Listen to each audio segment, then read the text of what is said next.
de Munich, l'Europe face aux défis du monde contemporain aux éditions de l'Observatoire. Enfin, Guillaume Lagarde, vous êtes enseignant à Sciences Po et spécialiste des questions de défense. Vous êtes l'auteur de Géopolitique de l'Europe aux éditions. Pourquoi vous faites comme ça à chaque fois que je dis votre titre ? L'éditeur m'avait dit Proche-Orient, c'est bien. J'ai dit non, l'Europe. Aux presses universitaires de France. Bonsoir à tous les quatre. Merci de participer à ce C'est dans l'air en direct. On va revenir sur cette situation qui est bloqué à l'arrêt, à la fois sur des négociations sur le nucléaire et aussi dans le détroit d'Ormuz. Mais je voudrais qu'on écoute la dernière déclaration du secrétaire d'État américain à la guerre, Pete Hegseth. Nous avons un plan pour tout cela, avec un plan d'escalade si nécessaire, un plan de retrait si nécessaire et un plan de redéploiement de nos ressources. Bien entendu, nous ne révélerons pas ce que pourrait être la prochaine étape qui vise à empêcher l'Iran d'obtenir la bombe nucléaire. Ils ont un plan, c'est-à-dire ils ont un plan de reprise des combats, général. On le disait, la situation est bloquée. En même temps, on a le secrétaire d'État à la guerre qui dit on est prêt à relancer les hostilités dès qu'il le fait. Si vous voulez, je vais faire très simple. Face au défi d'Ormuz, face au défi du nucléaire, face au défi d'un pouvoir aveugle, vous savez, il n'y a pas 50 solutions. Soit vous faites la guerre, mais vous la faites bien, soit vous ne la faites pas. Et là, malheureusement, c'est ainsi. De toute façon, les faits sont têtus. Trump est confronté à cette question, mais c'est jusqu'où il faut faire la guerre. On l'a fait pour moins de ça. On se souvient de Saddam Hussein. Aujourd'hui, on se trouve face au nouveau Satan, si vous voulez, de ce XXIe siècle. C'est une appréciation qu'on peut partager ou non, mais enfin, en tout cas, c'est mon avis. Et donc, il va se rendre compte que il peut appeler ça une opération spéciale, c'est ce que fait Poutine. Mais en tout cas, c'est la guerre. C'est-à-dire qu'il faut y aller. On ne va pas faire des opérations particulières. Il ne faut pas y croire. Ça ne va pas marcher. C'est-à-dire les opérations, par exemple, de libération du détroit, le projet Liberté, c'est ça ? Non, les Iraniens ont vraiment la main sur à la fois leur stock d'uranium et ils la mettent où ils veulent. Et on va en parler ce soir. Et d'un autre côté, malheureusement, ils ont pris la main sur le détroit d'Ormuz, qui est quand même un outil. Et pendant ce temps-là, ils ont toujours leurs outils stratégiques pour aller frapper là où c'est nécessaire et à moindre coût. Donc, il faut se mettre à leur place. Ils sortent pour l'instant vainqueurs de ce bras de fer. Pas tout à fait, parce qu'il y a quand même le blocage d'Ormuz qui les embête. Mais autrement, ils sont en position relativement avantageuse. Quel mot vous mettez sur la situation qu'on est en train de vivre ? C'est-à-dire un blocage total à Ormuz, des négociations qui donnent le sentiment de patiner, et on va revenir précisément ce soir sur la question de l'uranium enrichi, et d'un autre côté, des communications débridées des deux côtés, d'ailleurs, des Américains comme des Iraniens, pour dire on est prêt à reprendre les conflits.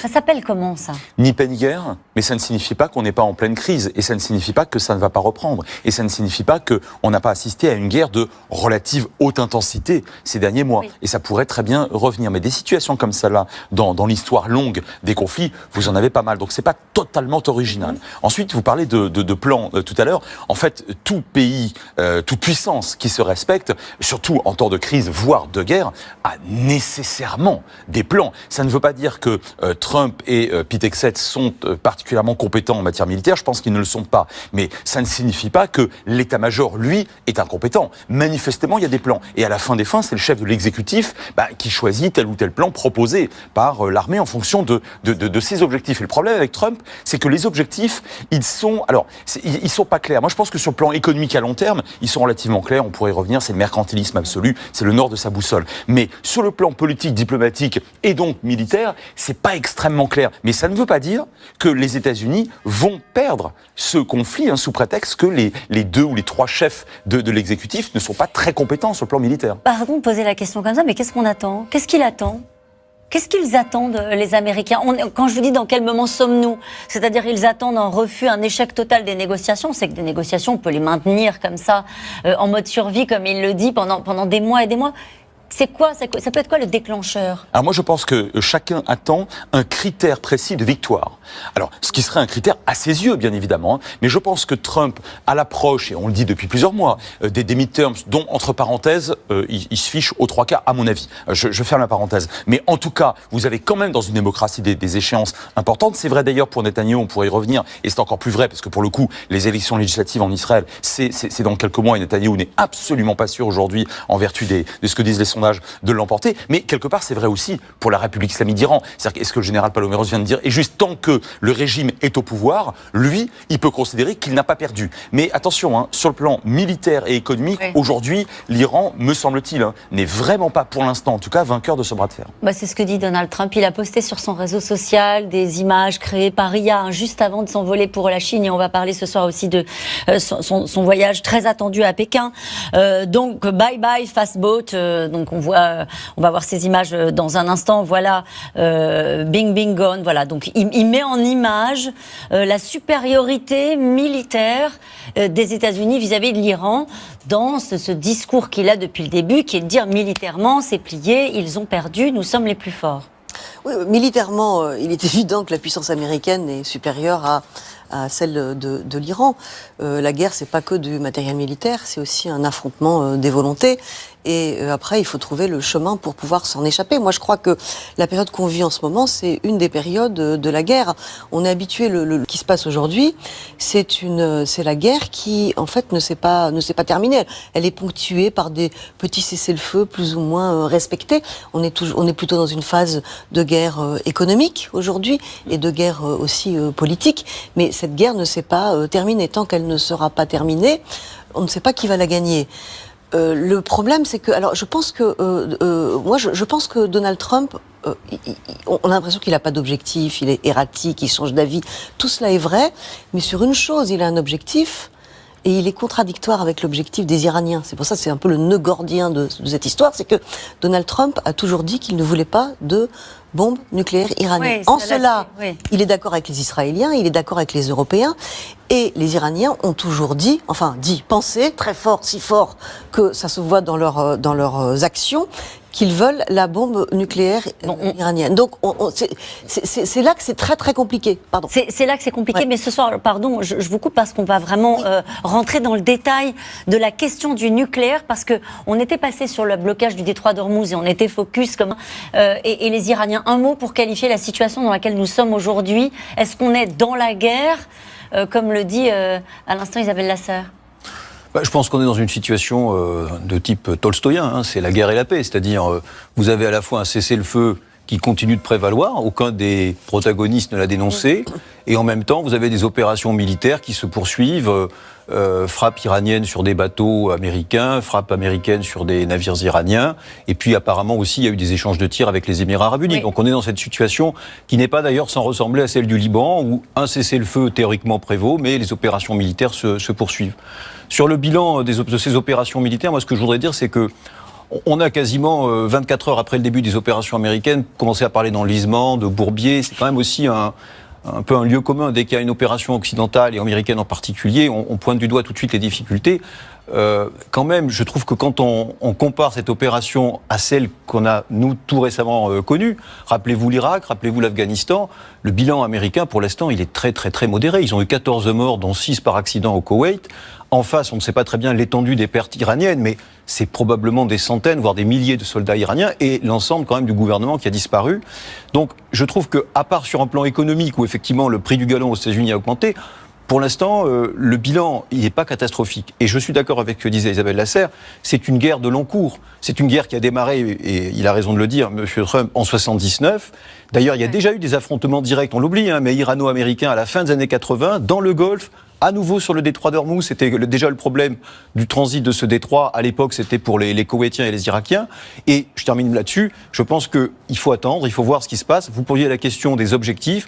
Moi, je pense que du côté américain, ils sont toujours sur l'idée que le blocus du blocus va marcher. Et vous savez que selon les observateurs, l'Iran en aurait pour 15 jours à 6 semaines avant que de gros problèmes interviennent dans son industrie pétrolière. En tout cas, c'est un cessez-le-feu qui ne tient qu'à un fil, et un détroit des explications patine aussi et se heurte à la question centrale, les stocks d'uranium enrichi. Théo Manval. Le cessez-le-feu est au plus mal, après cette saleté qu'ils nous envoyait. Je n'ai même pas fini de la lire. J'ai dit, je vais même pas perdre mon temps à lire ça. Le cessez-le-feu est au plus mal en ce moment. Il est sous assistance respiratoire. La seule chose que nous avons réclamée, ce sont les droits légitimes de l'Iran. L'arrêt de la piraterie maritime contre les navires iraniens, la libération des avoirs appartenant au peuple iranien, injustement bloqués depuis des années à cause de la pression des États-Unis sur les banques étrangères. Est-ce que cela constitue des revendications excessives? Point de blocage toujours, la question nucléaire, mentionnée 14 fois en 1 heure hier par Donald Trump face à la presse. L'Iran ne peut pas avoir l'arme nucléaire. C'est très simple, l'Iran ne peut pas avoir l'arme nucléaire. L'Iran ne peut pas avoir l'arme nucléaire et ils ne l'auront pas. Le président américain douterait-il finalement d'avoir réussi à anéantir les capacités nucléaires iraniennes? Stock d'uranium réduit en poussière selon lui. Quelqu'un m'a demandé comment nous comptions récupérer leur poussière nucléaire. Nous allons y aller avec les Iraniens, avec des pelleteuses. Il nous faudra les plus grosses pelleteuses du monde. Mais nous allons le faire. Nous allons ramener ça aux États-Unis, tout simplement. Rhétorique désormais reprise par son allié israélien. On y va et on le sort. Effectivement, cet uranium enrichi est dans des bonbonnes, on appelle ça des cylindres. Donc techniquement, c'est faisable. Ça a été déjà fait au Kazakhstan, par exemple, en 1994. C'était le projet SAE, ces quantités d'uranium enrichi. Ce soir, le régime iranien menace. Nous allons revenir sur cette menace iranienne sur le nucléaire. Nous sommes en ligne ce soir avec Sonia Dridi. Bonsoir Sonia, merci d'être avec nous. Je rappelle que vous êtes en duplex de Washington, correspondante aux États-Unis pour LCI et France 24. On le voyait très bien dans ce reportage. Ça fait des semaines que l'on parle de l'obsession de Donald Trump de libérer le détroit d'Ormuz. Mais depuis quelques heures, depuis quelques jours, revient sur le devant de la scène la question de l'uranium enrichi, des stocks iraniens d'uranium enrichi. En réalité, quand on critique Trump en disant qu'il n'a pas de but de guerre, c'est ça son but de guerre. Est-ce que c'est comme ça que vous le lisez aussi, Sonia Dridi ? Oui, je dois vous dire que ça fait quand même depuis plusieurs semaines qu'aux États-Unis, Donald Trump vraiment affiche ce but de guerre principalement. C'est vrai qu'au départ, il avait appelé le peuple iranien à se soulever en disant que les États-Unis allaient apporter de l'aide, mais honnêtement, très vite, il a parlé de cet uranium enrichi et surtout de la question du nucléaire plus généralement, en disant les Iraniens ne peuvent pas se doter de l'arme nucléaire. Et vraiment, je pense que ça fait des semaines qu'on l'entend vraiment parler surtout de ça devant l'opinion publique et peut-être encore plus ces derniers jours, mais quasiment tous les jours quand il y a des prises de parole ici à la Maison-Blanche, je trouve ça fait déjà des semaines en tout cas qu'il vraiment veut faire passer ces messages à l'opinion publique américaine, qu'il essaie de convaincre justement du bienfait de cette intervention américaine. Il y a un sondage qui est sorti hier selon Reuters, 2 Américains sur 3 pensent que Donald Trump n'a toujours pas bien expliqué les raisons qui ont poussé les États-Unis à intervenir en Iran, mais en tout cas, de mon point de vue, ça fait déjà plusieurs semaines. Vous avez raison. Ce but de guerre. Vous avez raison. Depuis le début, Donald Trump dit qu'il fait du nucléaire une question centrale aux côtés de Benjamin Netanyahou. Est-ce que le fait d'aller récupérer les 450 kilos d'uranium fait toujours partie des plans des Américains, comme a pu le dire Benjamin Netanyahou il y a quelques heures, puisqu'il était interrogé et il a dit « on y va et on le sort ». Oui, en tout cas, c'est une des options chez les Américains. Hier, dans l'aile ouest de la Maison-Blanche que vous pouvez voir derrière moi, il y a eu une réunion entre Donald Trump et son Conseil de sécurité nationale, notamment avec le vice-président J.D. Vance, le secrétaire d'État Marco Rubio, encore le directeur de la CIA. Et cette réunion avait pour but de parler d'une éventuelle reprise des hostilités. Donc, on sait que c'est une possibilité. Et Donald Trump est pressé, en fait, pour pouvoir se sortir de cette guerre, parce qu'il a vraiment de plus en plus la pression, même aux gens des gens au sein de cette administration, sa chef de cabinet Susie Wiles et d'autres. Il est pressé de présenter une quelconque victoire à son peuple et sa priorité, c'est l'uranium enrichi. Donc c'est toujours une possibilité et selon CNN aujourd'hui, Donald Trump est de plus en plus impatient. Ça, on le sent de toute façon depuis un certain temps déjà. Et en tout cas, il est plus enclin aujourd'hui à une reprise des hostilités qu'il ne l'était il y a encore quelques jours. Juste une dernière question avec vous, Sonia Dridi. On a l'impression, c'est ce qu'on entend ici, que rien ne se passera de toute façon venu de Washington à partir du moment où Donald Trump va s'envoler pour Pékin. Tout est mis entre parenthèses. Et quel est l'état d'esprit du président américain à la veille de son voyage en Chine très attendu ? Oui, c'est ce qu'on sent ici aussi. Donald Trump, son état d'esprit, hier, il était dans le bureau ovale, il a vanté sa relation avec le Premier ministre chinois. Évidemment, la question commerciale va être au cœur de cette visite, mais on sent aussi que Donald Trump aimerait bien pouvoir débloquer la situation dans le détroit d'Ormuz avec cette rencontre avec le président chinois. D'ailleurs, je crois que c'est hier qu'il a dit que le président chinois avait très envie de débloquer la situation dans le détroit d'Ormuz. Ce voyage a quand même été déjà repoussé une fois. Donald Trump espérait régler cette question iranienne avant ce voyage. Donc là, vraiment, ça commence à se prolonger et on sent qu'il est de plus en plus impatient. Donc évidemment, il compte sur cette visite peut-être pour trouver un débouché. Et vous aurez peut-être des déclarations dans les prochaines heures parce qu'il doit décoller ici depuis la Maison-Blanche pour la Chine et il y aura forcément beaucoup de questions des journalistes. Merci beaucoup Sonia Dridi d'avoir été avec nous. Ce que disait Sonia, c'est-à-dire depuis le début, il y a l'obsession de Donald Trump sur le nucléaire et l'hypothèse de reprendre les combats pour aller chercher une victoire et donc les 450 kilos d'uranium enrichi, ça reste une hypothèse qui est sur la table. Il faut bien se mettre à la place, si on peut, du pouvoir iranien. Il est clair que l'enrichissement à ce niveau-là, c'est-à-dire à 70%, ça a été une victoire en quelque sorte. Alors certes, il y a eu le fameux accord JPCOE, et depuis lors, qui a été cassé par Trump, on ne le soulignera jamais assez, depuis lors, ils n'ont cessé de se battre pour cet enrichissement. Et on sait que la partie la plus difficile pour atteindre l'enrichissement, en fait, c'est les 20 premiers pourcents. À 5%, vous êtes dans le nucléaire civil, à 20%, vous êtes dans le nucléaire de recherche ou le nucléaire médical. Vous passez à 60% finalement sans trop de difficultés, et de 60 à 90 aussi, surtout qu'ils ont des centrifugeuses, des nouveaux modèles de centrifugeuses qui sont beaucoup plus efficaces, qui peuvent aussi cacher profondément dans les installations. C'est vraisemblablement ce qu'ils sont. Partant de là, ils ne vont pas abandonner ce temps possible.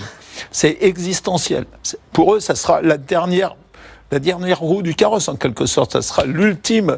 Et ils sont dans un combat existentiel. Ils feront souffrir leur population. Ils la tuent, ils la feront souffrir au maximum. Ça veut dire qu'en face, il n'y a pas 50 solutions. Ça veut dire allons le chercher. Mais c'est possible.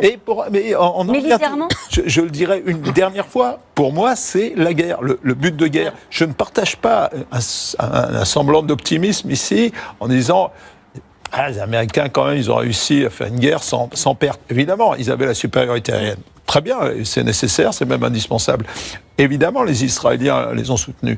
Mais pour l'instant, ils n'ont pas gagné grand-chose. Tout ce qu'ils ont gagné, c'est que les Iraniens ont pris le détroit d'Ormuz. Les dernières évaluations des renseignements de la CIA disent que 70, je ne sais pas si c'est exact, 70% des missiles balistiques et des lanceurs sont encore disponibles. Vous vous rendez compte, après cette frappe, on n'a jamais fait de frappe aussi massive depuis peut-être la Deuxième Guerre mondiale et peut-être la Première Guerre du Golfe, on n'était pas dans les mêmes types d'armement. Donc, il n'y a pas 50 solutions. J'en suis désolé, mais je ne vois pas... On entendait Sonia Dridi dire qu'il faut aller chercher une victoire. Est-ce qu'aller chercher... récupérer l'uranium enrichi, 450 kilos d'uranium enrichi. On avait l'impression que c'était une hypothèse qui avait été évacuée, parce que ça veut dire qu'il faut envoyer des hommes au sol, pas veut dire que c'est une opération commando. Benjamin Netanyahou a l'air de dire que c'est toujours une option sur la table. On avait évoqué, je vais avoir votre avis là-dessus, la possibilité aussi de diluer cet uranium enrichi, ça peut être dans les négociations, de le faire ensuite héberger par un pays tiers qui pourrait être la Russie. C'est quoi les options qui sont les plus crédibles à ce stade? Parce qu'on a bien compris qu'on n'avancerait pas tant qu'on ne bougerait pas sur cette question du nucléaire. Ah, ça c'est sûr qu'on n'avancera pas tant qu'on ne bougera pas là-dessus. Vous avez raison de le rappeler, parce que le traité de non-prolifération, je ne cesse de le rappeler depuis de très nombreuses années, il date de 68 et ce n'est pas qu'une affaire américaine ou israélienne, puisque les Chinois qui vont recevoir Trump sont ultra conservateurs sur cette question-là, ne soutiennent absolument pas l'Iran sur ces mensonges nucléaires. On va en parler. Voilà, proférés depuis maintenant plusieurs décennies. Donc là-dessus, Trump n'est pas seul. Maintenant, sur le plan strictement militaire, oui, quand Netanyahou dit on y va et puis on casse tout, ou en tout cas on le récupère et puis on repart, en hébreu, les Israéliens disent Zbang vegamarnu, c'est-à-dire qu'on frappe, Zbang, c'est une onomatopée, et puis ensuite, on revient à l'efficace, à l'israélienne. Oui, alors là, je pense quand même qu'en Iran, c'est sans doute plus difficile, et sous ce régime, aujourd'hui, que ce que les Israéliens, par exemple, avaient fait en Irak, en 81, par la voie strictement aérienne, en frappant la fameuse centrale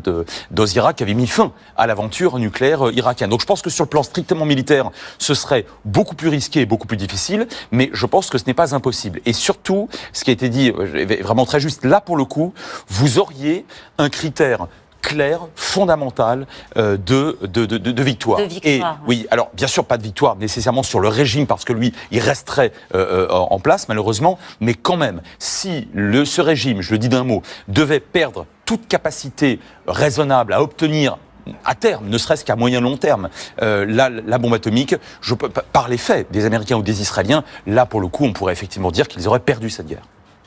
Oui. C'est-à-dire qu'il y a une vraie différence pour les Iraniens qui, d'après ce qu'on sait, n'ont pas renoncé à leur programme nucléaire militaire, mais c'est avec ou sans les 400 kilos 450 kilos d'uranium enrichi. Il y a une différence de quoi? De quelques années. C'est-à-dire qu'aujourd'hui, tous les experts s'accordent pour dire que les frappes contre les installations militaires nucléaires iraniennes, notamment les usines de centrifugeuses, bref, tout ça a fait perdre quelques années au programme nucléaire iranien. Mais si en plus ils ont plus ces 450 kilos, on peut rajouter 2 ou 3 ans. Donc la perspective de la bombe nucléaire iranienne s'éloigne d'autant. Donc c'est autant de temps gagné, notamment pour Israël, qui est quand même, en tout cas, le principal pays visé par les menaces des Iraniens. Dans la négociation, dans ce qui a été proposé par les Iraniens, il y avait cette idée de diluer une partie de l'uranium hautement enrichi et de le transférer vers la Russie. Est-ce que dans tout ce qu'on se dit, il n'y a pas un point de passage qui pourrait contenter les Américains et les Iraniens? Non ? Les Américains ont dit non.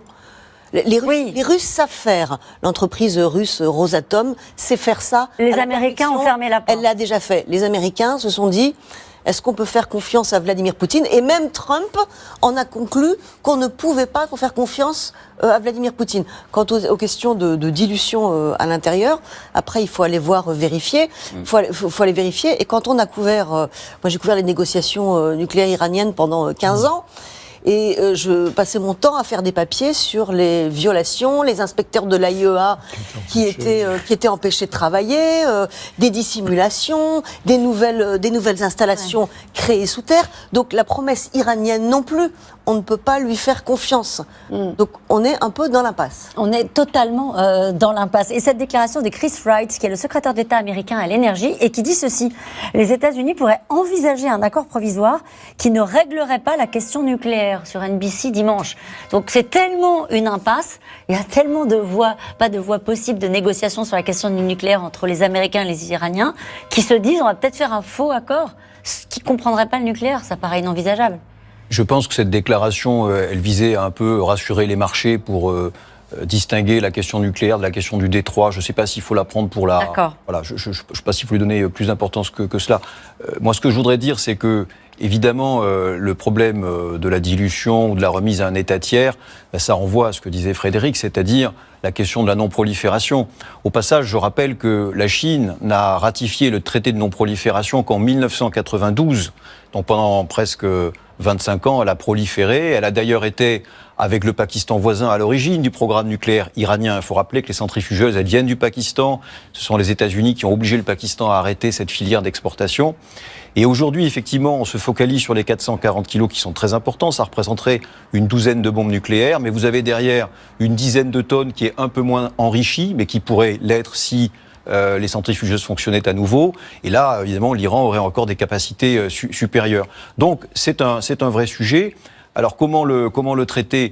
On a parlé, le général Paloméros faisait fort justement référence à l'accord de Vienne en 2015. Bon, je rappelle quand même que c'est un accord qui était à l'époque considéré comme un pis-aller, c'est-à-dire ça ne retardait que d'1 ou 2 années le programme nucléaire iranien. En réalité, c'était un peu... c'est un accord en tout cas qui a été, y compris du point de vue français, très critiqué à l'époque pour laisser finalement à l'Iran un peu trop de marge de manœuvre.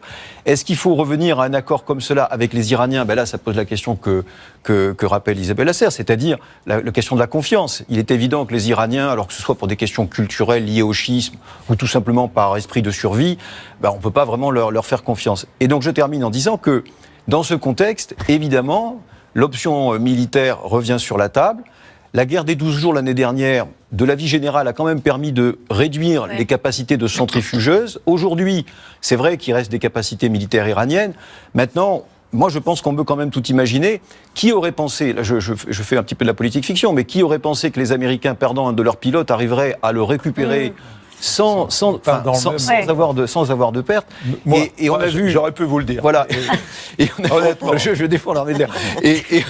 Et on a vu dans cette guerre des performances assez stupéfiantes. Par exemple, le fait que les Israéliens puissent, en plein territoire irakien, créer avoir une base. Là, après, bon, donc encore une fois, je ne survalorise pas l'action militaire. Je suis d'accord qu'elle est dangereuse et effectivement, ça pourrait être l'occasion de pertes humaines pour les Américains. Mais il est vrai quand même qu'il existe des options militaires. Mais justement, pour poursuivre notre discussion, quand on parle d'options militaires, et si on veut une victoire, si les États-Unis veulent une victoire claire, ça veut dire une option militaire pour aller récupérer cet uranium enrichi. C'est ça aujourd'hui, ou alors continuer à détruire des installations énergétiques. Non, mais moi je pense. Est-ce que c'est devenu au fond le dernier but de guerre militaire des Américains, c'est-à-dire aller récupérer cet uranium? Depuis le début, il y a une discussion sur ces objectifs militaires. Il est évident que lorsque vous faites la liste de toutes les nuisances que provoque l'Iran, le fait que l'Iran ait de la bombe nucléaire, c'est la nuisance ultime. Imaginez un Iran nucléaire aujourd'hui, il pourrait bloquer le détroit d'Ormuz et personne n'aurait rien à dire parce qu'il serait complètement,